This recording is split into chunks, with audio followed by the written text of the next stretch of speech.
Hello and welcome, Mark here, and in this episode we're going to take a look at the mock ribbing stitch, English style. Just sort of pop that in there. Now you're probably thinking, you did a mock rib last time, but that was crochet using raised trebles.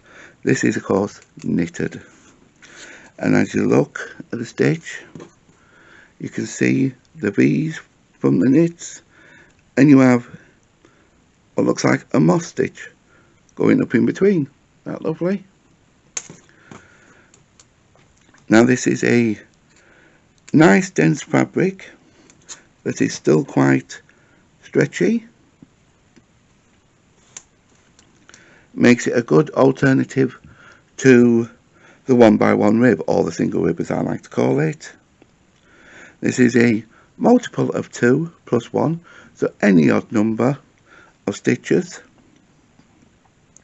and it is also a 2-row repeat, which makes it easy and quick to work up. And also with this stitch, which I've only just realised after years of making this pattern, that you get a 2-for-1 offer.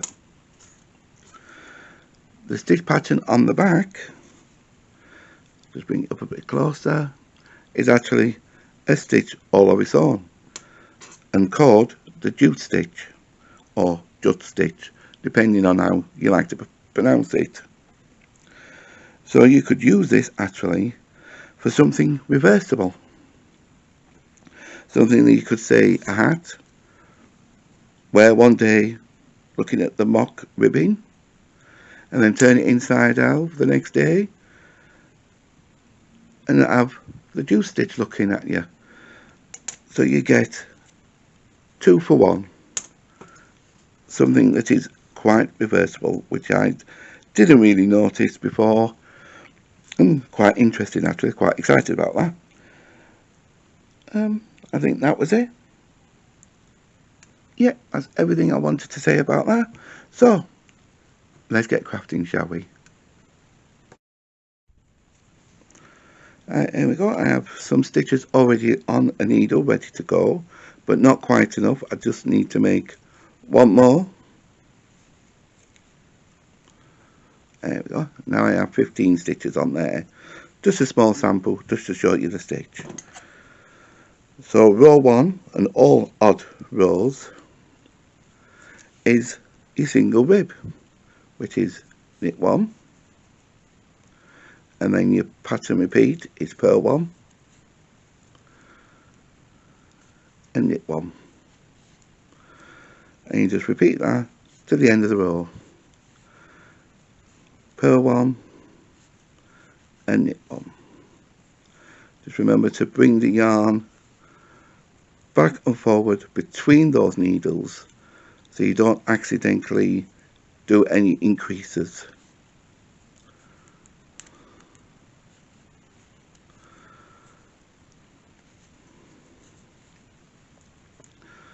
And of course you would end this row with a knit 1, so just get that going there. There you go, purl 1, and the last stitch is a knit 1, and that is row 1. Row 2 is the wrong side, so this is even rows. You will purl 1, and then keeping the yarn in front and slip as to purl. Purl 1. That's your pattern repeat. Slip 1, purl 1, slip, purl, and you just work that all the way to the end of the row.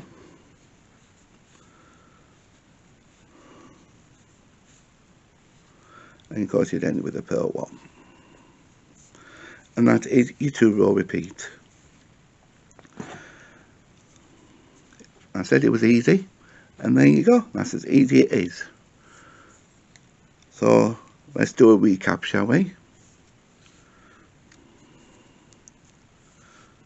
Row 1 is your rib, so you're in your purl 1 and you knit 1 to the end of the row. Just coming up to the last few stitches. Purl one, knit one, purl one, and then knit that last stitch. And split the yarn there, and there you go. That is the end of row 1. And just a recap of row 2. You simply purl, and then keeping the yarn to the front, slip the next stitch as if to purl, and then purl 1. So that's your pattern would be purl 1, sorry, slip 1, purl 1, slip 1, and purl 1. And you'll just repeat that to the end of the row.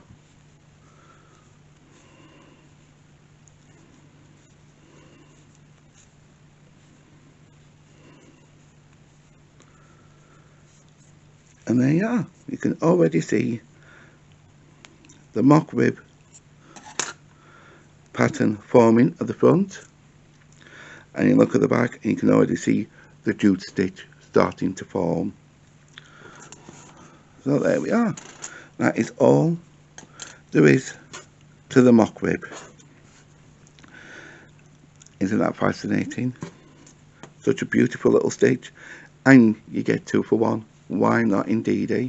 Fabulous. So I hope you enjoyed this video, and if you did, don't forget to give us a thumbs up, and until next time here on Marks Make Stitches, bye.